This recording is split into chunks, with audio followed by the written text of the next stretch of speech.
Shalom, pemirsa TVRI dimanapun Anda berada, umat Allah terkasih, bagaimana kabar Anda siang hari ini? Mudah-mudahan Anda semua dalam keadaan sehat ya.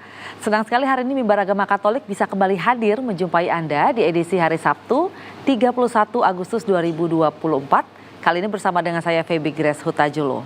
Pemirsa, tema yang akan kita angkat pada siang hari ini cukup menarik. Ini terkait dengan kunjungan Apostolik Sri Paus ke Indonesia. Kita telah menunggu 35 tahun kedatangan Paus kembali ke Indonesia dan kita akan berbincang mengenai apa sebenarnya makna kunjungan Paus datang ke Indonesia. Nanti kita akan berbincang dengan narasumber yang sudah hadir di studio TVRI pada siang hari ini. Langsung saja saya sapa, sudah hadir bersama kita Pastor Paulus Halekbere SSCC SSL. Wah, panjang nih ya Pastor ya. Panjang juga ya. Selamat siang Pastor. Selamat siang. Sehat Pastor? Sehat, baik. Kalau sekarang Pastor bertugas di mana? Saya bertugas di Sekolah Tinggi Pastoral Santo Bonaventura Keuskupan Agung Medan. Wah, Di sebagai situ, pengajar. Saya sebagai dosen kitab suci dan juga sebagai wakil rektor bidang kemahasiswaan. Waduh, sudah pasti nanti kita akan berbincang Pastor terkait dengan kunjungan Paus di tanggal 3 sampai 6 ya? Iya. Pastor, baik. Namun pemirsa, sebelum kita akan mendengarkan bacaan dan juga renungan singkat, terlebih dahulu kita akan mendengarkan sebuah lagu yang akan dibawakan oleh Paduan Suara Paroki Santo Antonius Padua Hayamuruk Medan yang berjudul Tuhan Jadikanlah Daku Pembawa Damai. Selamat menyaksikan.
Silakan.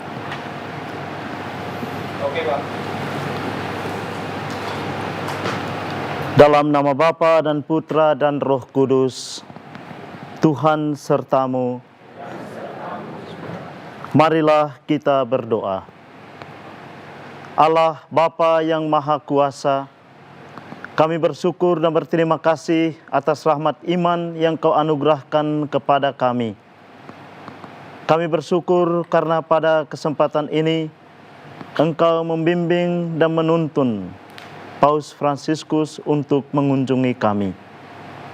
Kami mohon semoga kunjungan apostolik ini menumbuhkan iman kami dan membantu kami untuk semakin menanamkan rahmat persaudaraan di antara kami. Demi Kristus Tuhan dan pengantara kami. Amin. Bacaan untuk kita renungkan pada hari ini diambil dari Injil Matius bab 7 ayat 1 sampai 8, ayat 14 sampai 15 dan ayat 21 sampai 23. Pada suatu hari, serombongan orang Farisi dan beberapa ahli Taurat datang dari Yerusalem berjumpa dengan Yesus. Mereka melihat bahwa beberapa orang muridnya makan dengan tangan najis, yaitu tangan yang tidak dibasuh. Karena itu mereka bertanya kepada Yesus, "Mengapa murid-muridmu tidak membasuh dahulu tangan sebelum makan? Dan kalau pulang dari pasar, orang-orang Farisi juga tidak makan kalau tidak lebih dahulu membersihkan dirinya. Banyak warisan lain yang mereka pegang, umpamanya hal mencuci cawan, kendi dan perkakas-perkakas tembaga."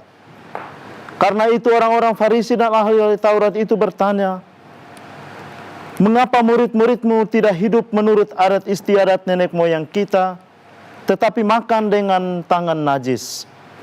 Jawabnya kepada mereka, "Benarlah nubuat Yesaya tentang kamu, hai orang-orang munafik.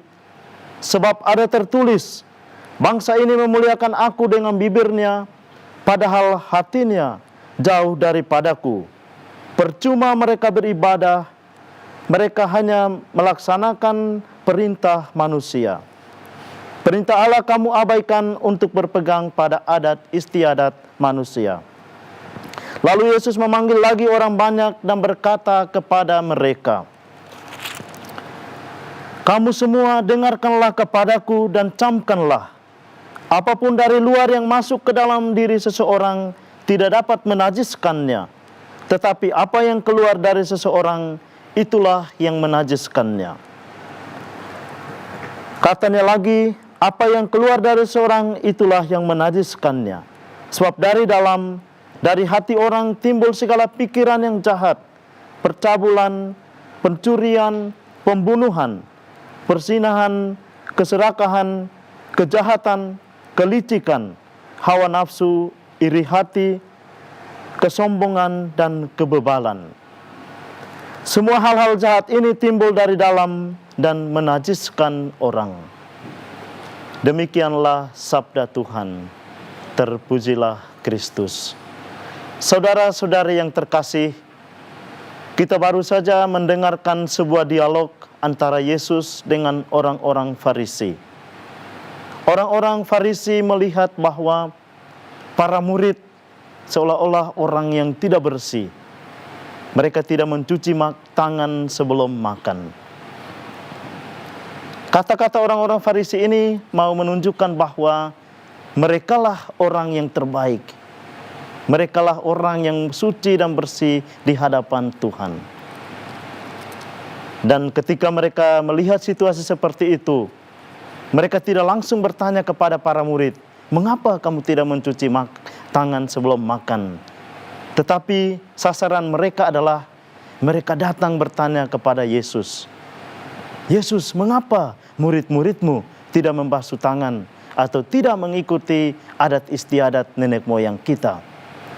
Atau bahasa sederhananya boleh kita katakan bahwa mereka datang dan berkata kepada Yesus, "Yesus, apa yang sudah kau ajarkan kepada murid-muridmu sehingga mereka bersikap menjauh dari adat istiadat atau kebiasaan kita. Suatu hal yang menarik, ungkapan yang Yesus katakan kepada orang-orang Farisi bahwa ternyata bukanlah sesuatu dari luar yang masuk yang menajiskan diri kita, tetapi justru apa yang keluar dari dalam hati kita. Kalau dalam tradisi Yahudi, hati itu atau tradisi Israel, hati itu merupakan pusat pikiran, pusat kebijaksanaan. Biasanya kita zaman sekarang, kita berpikir dengan pikiran kita. Tapi pada orang zaman dulu, segala sesuatu adalah pusatnya dalam hati. Maka Nabi Yeremia pernah mengatakan bahwa biarkanlah Allah menuliskan Torahnya di dalam hati kita atau hati umatnya. Saudara-saudari yang terkasih di dalam Kristus, sungguh suatu hal yang sungguh bisa kita renungkan bahwa bagaimana mungkin para murid itu makan dengan tangan yang tidak dibasuh. Tangan yang tidak dibasuh merupakan simbol dosa atau simbol kelemahan. Inilah sebuah image yang diberikan oleh orang-orang Farisi terhadap para murid. Bapak, Ibu, saudara-saudara yang terkasih, bisa saja dalam kehidupan kita setiap hari, kita mudah untuk mengadili, mudah untuk memberi label kepada sesama kita, tanpa kita tahu apa latar belakangnya. Dan menarik bahwa orang-orang Farisi, mereka menganggap diri yang paling baik. Mereka menganggap diri yang paling suci, lebih dekat dengan Tuhan. Figur orang Farisi ini mau menunjukkan kepada kita, jangan-jangan ketika kita semakin dekat dengan Tuhan, justru ada saatnya kitalah yang menjadi penghalang bagi orang lain datang kepada Tuhan. Bacaan yang kita renungkan hari ini mengajak kita untuk melihat dan merenungkan dalam diri bahwa bisa juga kita seperti orang-orang banyak yang mengikuti Yesus. Mereka datang dengan diam untuk mengikutinya. Mereka mendengarkan Yesus dengan cermat, bukan seperti orang Farisi. Mereka selalu bersoal jawab, bertentang jawab dengan Yesus. Saudara-saudari yang terkasih, inilah sebuah gambaran dalam realitas hidup kita saat ini. Seperti saya katakan tadi bahwa sangat mudah kita menganggap orang lain sebagai orang yang tidak baik. Maka apa yang dikatakan oleh Yesus tadi tepat, bahwa sebetulnya kita menjadi najis, kita menjadi jatuh dalam dosa, itu bukan pengaruh dari lingkungan, tetapi pertama-tama adalah dari diri kita sendiri. Sejauh mana kita mau membuka diri kita kepada Tuhan, sejauh mana kita terlebih dahulu membersihkan diri kita sebagai sumber pancaran kebaikan dalam hidup bersama. Dan dalam bulan September ini adalah bulan Kitab Suci, secara khusus bagi semua umat di Keuskupan Agung Medan. Mulai besok tanggal 1 September, mari kita memasuki bulan Kitab Suci. Dan semoga dalam bulan ini kita semakin mendekatkan diri dengan Tuhan, semakin rutin untuk membaca Kitab Suci sebagai sumber iman kita. Dan dalam 1 bulan ini, Keuskupan menawarkan kepada kita untuk merenungkan sabda-sabda dari nabi-nabi kecil, yaitu 4 nabi, Nabi Yunus, Nabi Amos, Nabi Maleaki, dan Nabi Mika.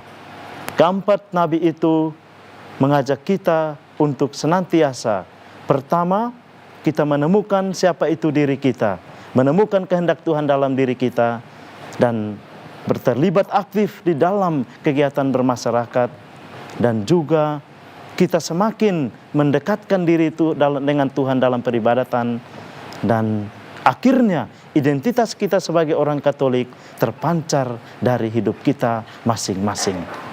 Maka marilah kita bersama-sama mendengarkan sebuah lagu yang akan dibawakan oleh paduan suara dari Paroki Santo Antonius Padua Hayamuruk, lagu yang berjudul Gereja Bagai Bahtera. Semoga lagu ini mengantarkan kita untuk menjadi umat yang terlibat dalam kehidupan bermasyarakat dan gereja. Amin.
Baik, pemirsa, kita akan langsung berbincang dengan Pastor Paulus terkait dengan tema kita hari ini, menyambut dan memaknai kunjungan apostolik Paus Fransiskus ke Indonesia.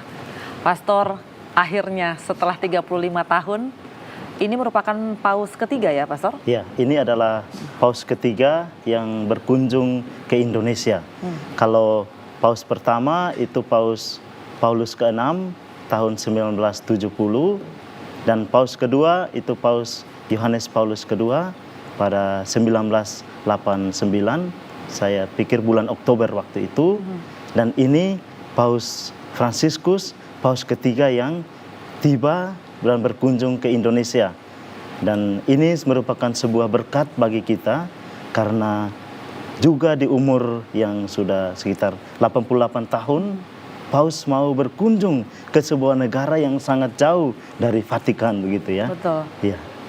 Ini sebenarnya sudah dijadwalkan bukan tahun ini ya, dari tahun-tahun sebelumnya seharusnya sudah ada jadwal ke Indonesia ya, Pastor ya? Iya, sejauh saya ingat bahwa jadwal Paus untuk kunjungan ke Indonesia itu bulan September tahun 2020. Tetapi waktu itu karena COVID, maka tidak jadi ke sini, dan waktu itu kebetulan saya juga masih di Italia. Masih di sana ya? Saya dari 2019 sampai Oktober kemarin baru kembali. Dan menarik bahwa meskipun jadwalnya sudah lewat, tetapi Paus masih ingin untuk datang ke Indonesia. Jadi suatu hal yang menarik adalah, ada apa dengan Indonesia ini? biasanya kan kalau sudah lewat jadwal tidak mungkin terjadwal lagi ya. Betul. Tetapi Paus masih mau untuk meskipun jadwalnya sudah lewat, masih mempertimbangkan lagi kapan bisa datang ke Indonesia. Dan nama Indonesia itu bukan suatu hal yang lazim lagi di Vatikan karena sering juga banyak pejabat dari Indonesia ke sana dan juga makin banyak akhir-akhir ini pastor dan suster dari Indonesia yang berkarya di sana. Bukan langsung di Vatikan tapi di Roma, Italia itu sekitar 1.600 begitu ya. 1.600 apa pastor? 1.600 suster dan pastor. Wah. Itu bergabung dalam satu kelompok namanya kelompok IRIKA. Ini Ikatan Religius Roma Indonesia Kota Abadi. 1.600 orang. 1.600-an orang dan semuanya masih muda begitu ya. Jadi sebenarnya Indonesia itu sudah cukup dikenal di sana ya pastor. Sudah cukup dikenal dan bisa dikatakan boleh menjadi harapan gereja dan juga harapan dunia. Wow. Karena kita melihat bahwa negara Indonesia populasinya sangat banyak dan juga banyak orang Indonesia yang saat ini menyebar ke dunia juga ya. Jadi kunjungan ini pun sebuah kunjungan yang sangat bermakna untuk kita. Kalau boleh tahu pastor, sebenarnya kalau untuk sebuah kunjungan apostolik itu kita menunggu agenda saja dari tahta suci atau memang kita juga meminta begitu untuk kehadiran Paus ke Indonesia? Kalau untuk kunjungan seperti ini, saya tahu bahwa ada juga undangan dari Indonesia dan ada jadwal dari dalam Vatikan. Mungkin dua negara ini saling bekerja sama. Kebetulan cocok, Iya. dapat gitu ya Dan jadwalnya. Umumnya kan kita berpikir bahwa Paus berkunjung ke Indonesia itu berkunjung untuk orang Katolik. Sebetulnya tidak. Ini adalah sebuah kunjungan yang sungguh-sungguh menyapa semua orang. Karena kita tahu bahwa Paus sebagai pemimpin orang Katolik seluruh dunia dan juga sebagai presiden untuk negara Vatikan.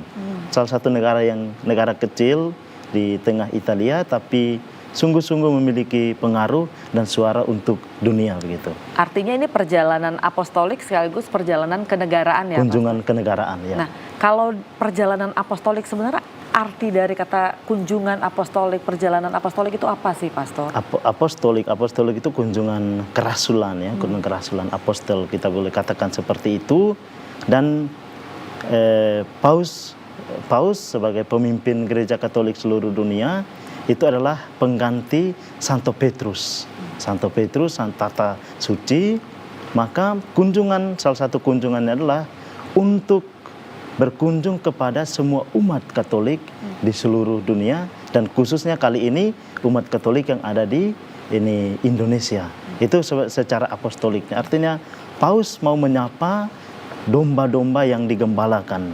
Kalau kita baca di kitab suci ya, bahwa waktu itu Yesus mempercayakan Petrus sebagai pemimpin gereja dan juga di atas batu wadas akan kudirikan gerejaku dan juga memberikan kunci kerajaan surga. Itu jadi kunjungan apostolik ini merupakan sebuah sapaan Paus sebagai pemimpin orang Katolik, artinya lebih pada sapaan kepada umatnya.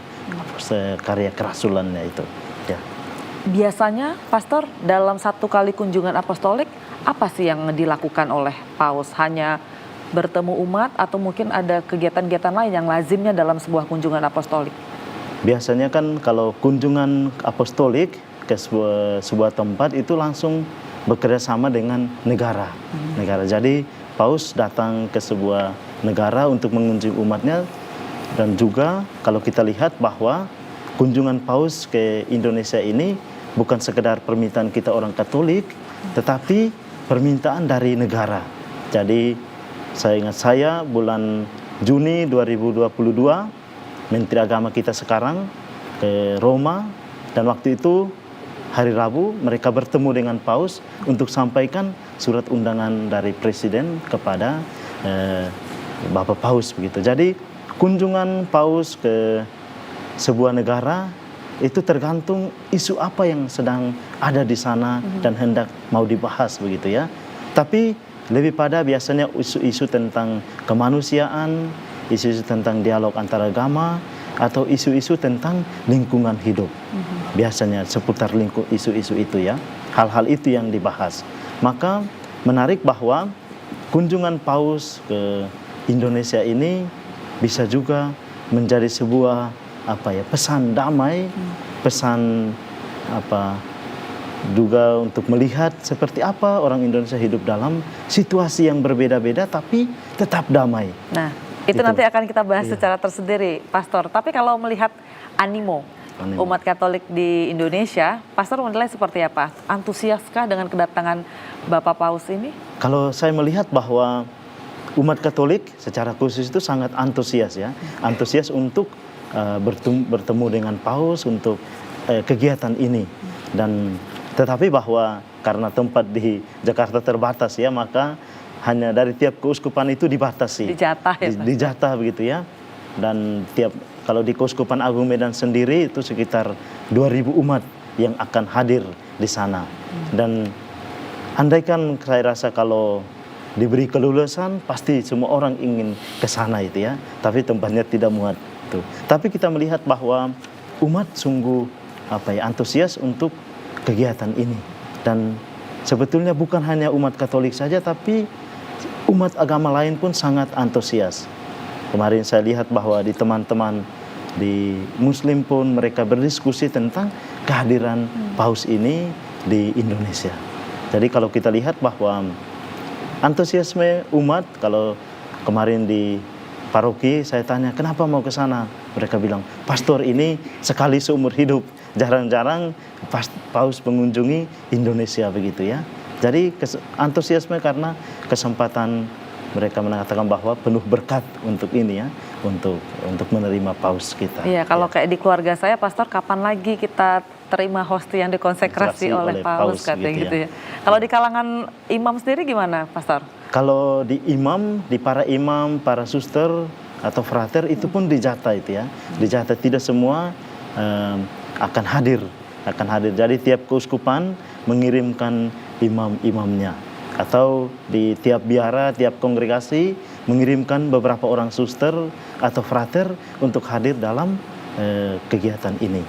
Dan juga suatu hal yang menarik bahwa antusiasme umat Katolik itu untuk menyambut kedatangan Paus bukan pada hari H-nya saja, tetapi bahwa di gereja dibuat doa untuk menyambut itu kan, bahwa ada nuansa yang berbeda ya, bahwa kedatangan Paus disambut dengan nuansa berdoa, bahwa kehadiran seorang pemimpin, figur yang membawa nuansa kemendalaman iman. Jadi saya melihat bahwa ini sebuah tradisi, suatu hal yang sangat bagus untuk selain kita nanti banyak sebagian yang berjumpa dengan Paus, tapi bahwa umat Katolik seluruh Indonesia itu sudah merasakan gemanya itu lewat doa yang mereka doakan setiap hari Minggu di gereja-gereja atau di keluarga. Ada doa yang disebarkan oleh KWI itu ya, untuk kedatangan Paus gitu. Nah, Pastor, perjalanan Paus ini kan ke 4 negara dalam 2 minggu. Iya. Dan Indonesia adalah negara pertama yang dikunjungi. Kalau menurut Pastor, kenapa Indonesia yang dipilih untuk titik start gitu untuk kawasan Asia ini, Asia Tenggara? Iya. Kalau kita melihat perjalanan Paus kali ini sebuah perjalanan yang sangat panjang ya, mengunjungi dua benua Asia dan juga benua ini Oceania, Pasifik, dan itu Singapura, Indonesia, Papua, dan Timor Leste. Lalu menarik bahwa mengapa Indonesia yang pertama, bukan agama yang lain, bukan negara yang lain ya. Kalau saya melihat bahwa Indonesia menjadi negara yang pertama karena yang pertama bahwa ada sesuatu yang menarik di mata Paus atau di mata Vatikan tentang Indonesia ini. Dan hal yang kedua bahwa Indonesia ini menjadi sebuah negara besar, negara yang menjadi harapan baik dalam gereja sendiri maupun untuk dunia seperti saya katakan tadi ya, bahwa Paus berkunjung ke Indonesia untuk membawa pesan damai, pesan kepada kita, tetapi di satu sisi bahwa kita juga menawarkan sebuah corak atau budaya hidup yang baru yang bisa ke depan menjadi contoh hidup kembali ke Eropa gitu ya. Karena kalau kita lihat akhir-akhir ini justru banyak orang dari luar yang ingin datang belajar di Indonesia tentang budaya, tentang bahasa, tentang dinamika hidup yang ada di Indonesia ini. Jadi pilihan Paus tiba pertama di Indonesia bagi saya bukan karena kebetulan, tapi memang pasti ada maksud tertentu di balik itu, begitu ya. Ada Paus melihat ada harapan besar dari Indonesia ini untuk gereja maupun untuk dunia, gitu. Yang menariknya kalau Presiden Jokowi juga kemarin mengungkapkan, Pastor, berkali-kali dalam berbagai kesempatan bahwa kondisi peperangan yang terjadi antara Israel dan Palestina, kemudian Rusia dan Ukraina, ini akan menjadi pembahasan antara Paus dan juga mungkin pemerintah Indonesia ketika berkunjung ke sini. Yang menjadi pertanyaan saya, Pastor, kenapa konflik di tempat lain menjadi pembahasan di negara kita, Pastor? Oke, jadi kalau nanti kita lihat di jadwal Paus itu bahwa Paus akan berkunjung ke istana, bertemu dengan presiden, dan isu yang menarik yang tadi dibahas soal perdamaian. Perdamaian bahwa yang pertama negara Vatikan ini adalah salah satu negara yang sangat bergema suaranya untuk menyuarakan tentang perdamaian dunia. Dan Paus tadi saya katakan bahwa sebagai pemimpin umat Katolik tapi sebagai presiden negara Vatikan. Dan dalam diri Paus itu dikatakan bahwa Paus memiliki sebuah hak dalam diri untuk membicarakan tentang perdamaian. Misalkan dalam situasi dunia PBB sudah tidak bisa lagi, Paus punya hak untuk mengatakan bahwa peristiwa ini harus dihentikan. Lalu menarik, mengapa peristiwa terjadi di tempat lain tapi kita bahasnya di Indonesia, begitu ya. Kalau kita lihat negara Indonesia ini seperti saya katakan tadi berkali-kali punya harapan untuk kontribusinya dalam perdamaian dunia. Yang pertama bahwa Indonesia ini negara Islam terbesar di dunia. Dengan umat Muslim mayoritas. Umat Muslim mayoritas, dan biasanya suara-suara dari pemerintah Indonesia pun sangat didengarkan. Didengarkan dalam dunia perdamaian internasional, begitu ya. Lalu saya rasa bahwa dengan membahas dengan Paus dan Jokowi presiden kita berbicara tentang ini, dua kepala negara yang boleh dikatakan bahwa memiliki suara yang akan sangat besar andil bagi dunia, maka saya yakin akan sangat didengarkan. Jadi perbincangan atau kunjungan Paus ini boleh dikatakan bahwa tidak hanya sekedar untuk kita orang Indonesia, tetapi gemahnya akan juga keluar bagi dunia lain, begitu ya, negara-negara lain. Gitu. Dan kalau kita lihat di agenda perjalanan, Paus juga akan mengunjungi Masjid Istiqlal. Ya. Ini juga menjadi semacam simbol bahwa Indonesia ini potret toleransi mungkin gitu ya, Pastor ya? Iya. Lalu kalau kita melihat begitu ya, Paus kalau kita lihat di Jakarta kan antara masjid dengan katedral itu saling berhadapan satu sama lain. Sebetulnya ini bukan suatu yang dulu didirikan begitu saja, tetapi ada maknanya bahwa bagaimana Indonesia itu harus hidup saling toleran satu sama lain. Jadi nanti Bapak Paus akan bertemu dengan semua pemimpin agama di masjid itu untuk juga menyapa dan juga memberikan sapaan perdamaian atau renungannya yang bisa menjadi inspirasi bagi kita, begitu ya. Dan saya rasa bahwa seperti tadi, selain di masjid nanti Paus juga akan bertemu dengan para pastor, suster, biarawan-biarawati di katedral. Dan memang dari Indonesia itu banyak simbol yang meskipun tidak dibicarakan, tidak berbicara, tapi berbicara sendiri kepada orang kita. Bisa melihat, orang gitu bisa ya. melihat, dan sejauh saya tahu, saya belum pernah ketika pulang dari Roma belum kunjung ke katedral dan masjid itu ya. Tapi dikatakan bahwa ketika Paus mau datang dipersiapkan jalan lorong untuk terowongan dari katedral ke masjid itu. Jadi ada simbol perdamaian, simbol toleransi, simbol kerjasama itu ya. Jadi ini kalau kita misalkan Paus, mengapa dia harus datang ke masjid ya? Padahal itu. Ini kan sebuah simbol kerendahan hati, sebuah simbol untuk mengatakan bahwa kita semua ini saudara. Seperti yang Paus selalu tekankan dalam dokumennya, dokumen Fratelli Tutti, salah satu ensiklik yang sungguh-sungguh menyuarakan tentang perdamaian antara umat beragama atau semua manusia begitu. Jadi memang menarik kenapa juga pertemuan antar umat beragama ini bertempat di Istiqlal gitu ya. Kalau kira-kira isi utama dari dokumen dari Paus sendiri terkait dengan perang dan perdamaian ini apa, Pastor? Kalau Seruan utamanya ya mungkin terkait dengan kondisi dunia saat ini. Kalau terkait dengan kondisi dunia saat ini, kalau kita bergerak dari dokumen yang di ensiklik Paus itu yang tentang Fratelli Tutti, maka saya rasa bahwa seruan adalah bagaimana orang berhenti untuk berperang begitu ya. Berperang mungkin saja dari perspektif pribadi masing-masing benar begitu ya, tapi Paus mau mengatakan bahwa marilah kita hidup bersaudara, kita hidup berdamai satu sama lain, karena pada akhirnya setiap agama itu mengajarkan tentang hal-hal baik, hal-hal yang membuat orang untuk hidup berdamai satu sama lain begitu ya. Jadi saya rasa bahwa dengan berjumpa saja antara pemimpin agama itu pun sudah merupakan sebuah bahasa yang bisa juga menginspirasi banyak orang di tengah masyarakat itu. Baik, Pastor, nanti kita akan lanjutkan lagi perbincangan terkait dengan kunjungan Apostolik Paus ke Indonesia. Namun kita akan jeda sejenak.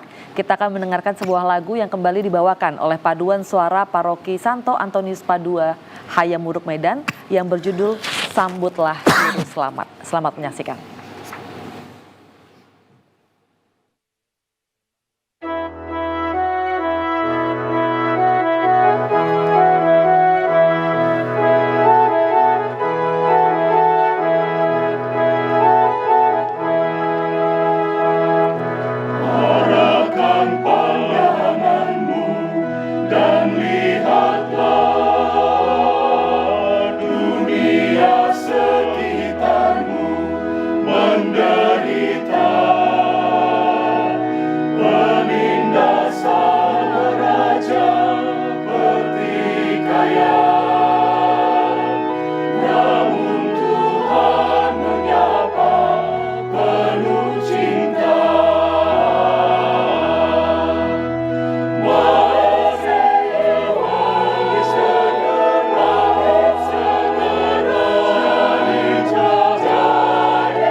Baik pemirsa, kita akan kembali melanjutkan perbincangan kita sore hari ini dengan tema menyambut dan memaknai kunjungan Apostolik Paus Fransiskus ke Indonesia.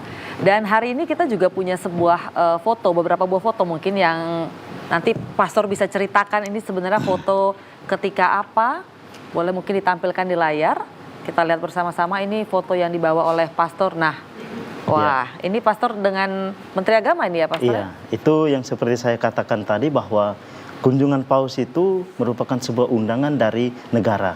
Jadi waktu itu Menteri Agama membawa ini surat dari Presiden dan untuk disampaikan kepada Bapak Paus bahwa negara secara resmi mengundang Paus untuk datang ke Indonesia. Itu tanggal 8 Juni 2022 waktu itu. Oh, ini di sana berarti ya? Iya, Pak? waktu itu ini waktu masih di Roma. Dan malam sebelumnya mereka bertemu dengan Paus, Bapak Menteri Agama bertemu dengan kami beberapa pastor dan juga Dubes Vatikan, Dubes Indonesia untuk Vatikan. Dan ini di aula KBRI Vatikan waktu itu berjumpa. KBRI Vatikan bersama dengan Menteri Agama. Ada foto selanjutnya mungkin boleh ditampilkan? Oh ini. Wah, ini langsung bertemu dengan Bapak Paus. Bertemu dengan Paus Agustus kemarin, 30 Agustus tahun lalu. Oh, tahun lalu. Tahun lalu saya sebelum kembali ke Indonesia ikut audiensi dan menarik bahwa ketika lewat waktu itu melihat merah putih, Paus pun tersentuh untuk biasanya kalau saat audiensi berjalan mengelilingi, tapi menarik bahwa ketika sampai di tempat kami itu Paus berhenti untuk sempat bersalaman dengan ini. Menyapa langsung. Menyapa, ya. berarti bahwa saya melihat ketika melihat merah putih sendiri, Paus sudah merasa, oh kapan lagi ke Indonesia begitu ya. Wah, langsung teringat janjinya gitu ya. Iya, mungkin itu. Ya. Baik, Pastor, kalau di mata Pastor gitu ya, yang sudah mungkin berjumpa juga atau mungkin cukup mengenal Paus dari beberapa tahun selama di sana, sosok Paus Fransiskus ini seperti apa? Karena isu-isu yang memang dia tuliskan dalam dokumen-dokumen gereja ini cukup menarik juga. Dia cukup perhatian dengan isu-isu terkini gitu ya. Kalau di mata Pastor sendiri seperti apa, Pastor? Kalau saya menggambarkan Paus ini dengan dua kata itu ya, sederhana, bersahaja begitu. Jadi kalau selama berapa tahun di Vatikan dan juga pernah bertemu dan juga sering mendengar langsung khotbah-khotbahnya dalam bahasa Italia, biasanya khotbah Paus ini tidak panjang begitu ya. Tidak panjang, tetapi kata-kata itu sangat menyentuh kita. Dan Paus ini seperti tadi saya katakan sederhana karena dia mau berjumpa dengan siapa saja begitu ya. Kalau kita lihat di media, Paus pernah bertemu dengan orang-orang di penjara atau para pengungsi atau orang-orang di pinggir jalan begitu ya. Jadi pribadi yang bisa saja boleh menjadi sumber inspirasi bagi kita kalau kita mau hidup dalam kesederhanaan iman itu seperti apa begitu ya. Tapi yang menarik bahwa tidak sekedar sederhana tapi hal itu menginspirasi orang lain begitu ya. Jadi ada cahaya yang bisa memberikan terang bagi kita begitu. Dan hal yang berikutnya bahwa selain sederhana, Paus ini menekankan persaudaraan. Maka dalam kunjungannya tidak sekedar berjumpa dengan orang Katolik tapi semua agama begitu ya. Dan hal berikutnya bahwa Paus Fransiskus ini sungguh membawa hal baru dalam gereja.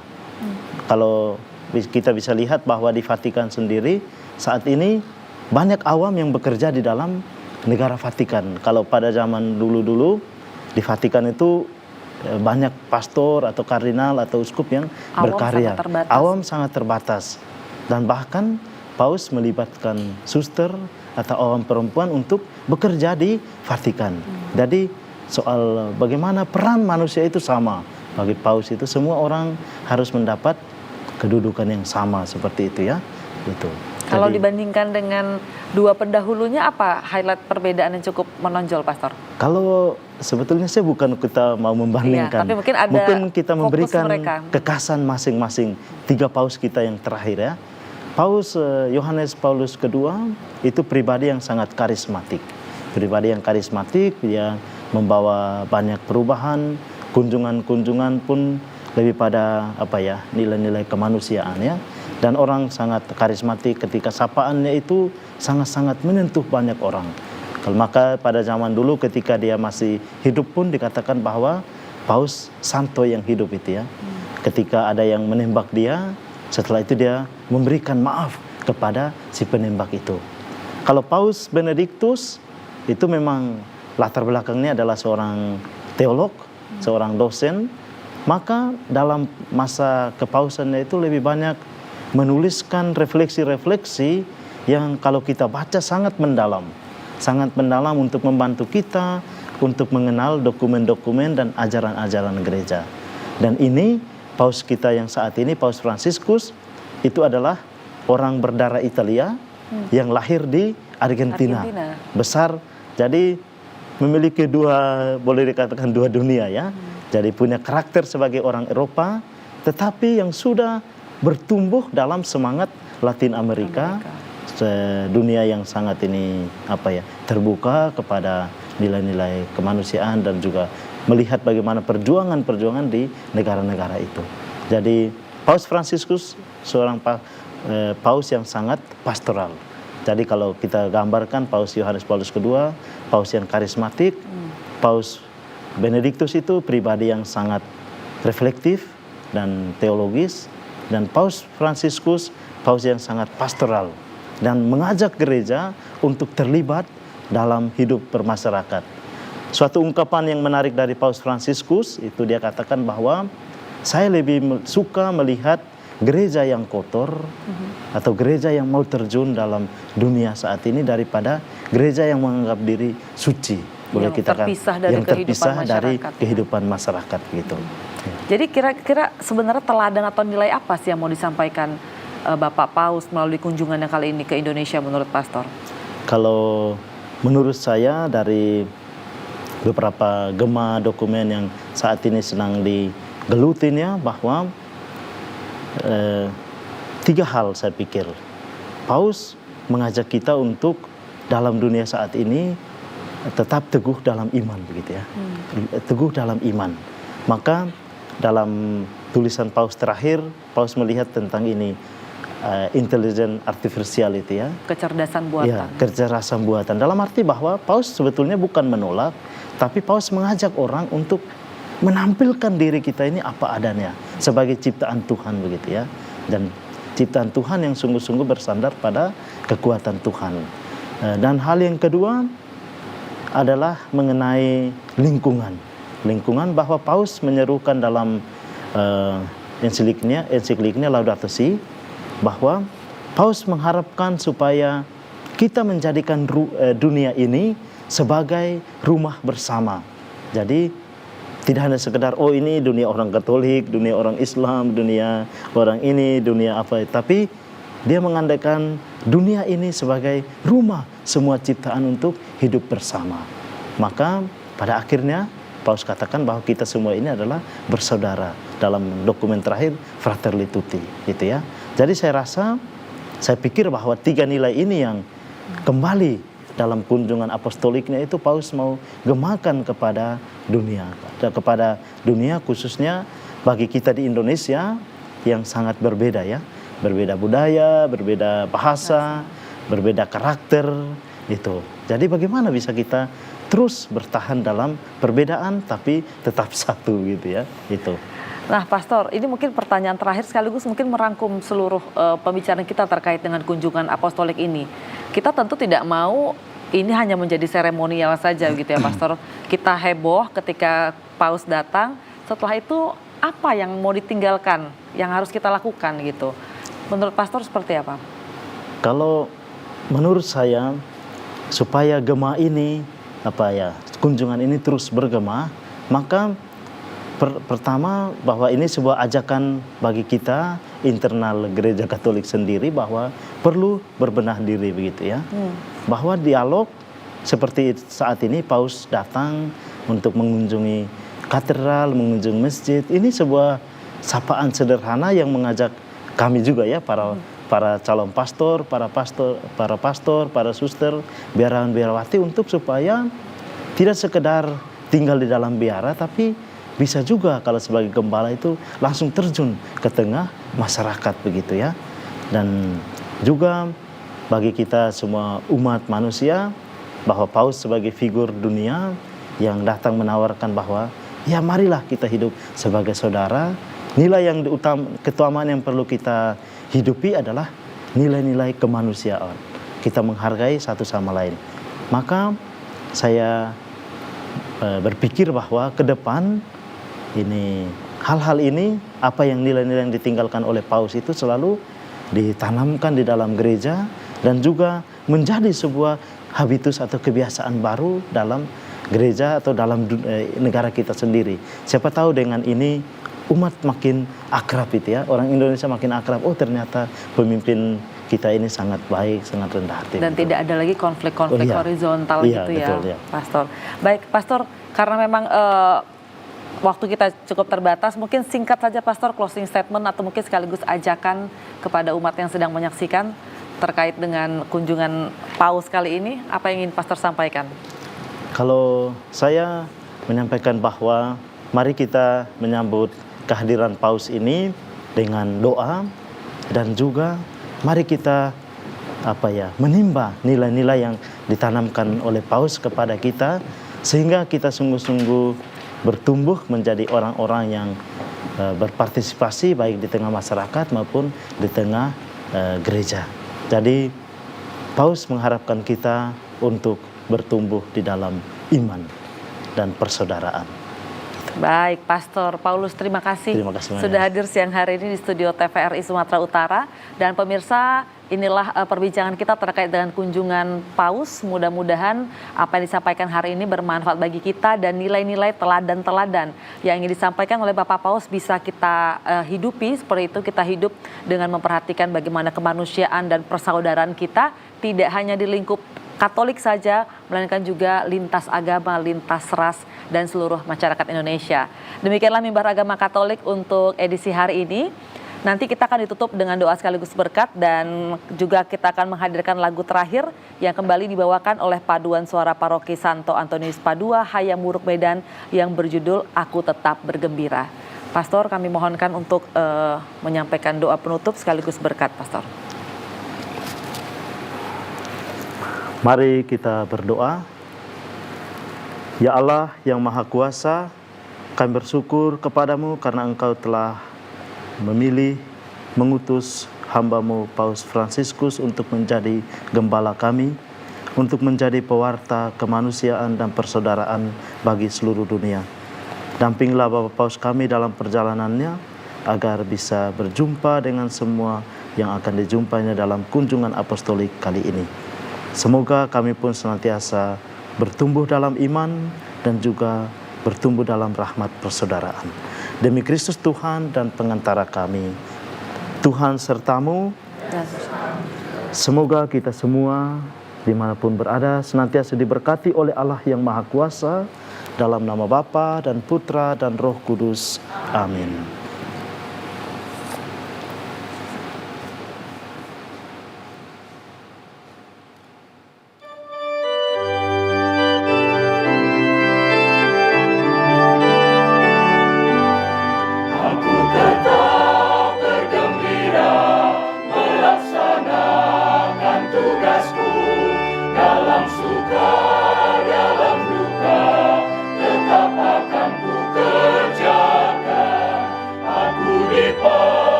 Aku dipilih Tuhanku.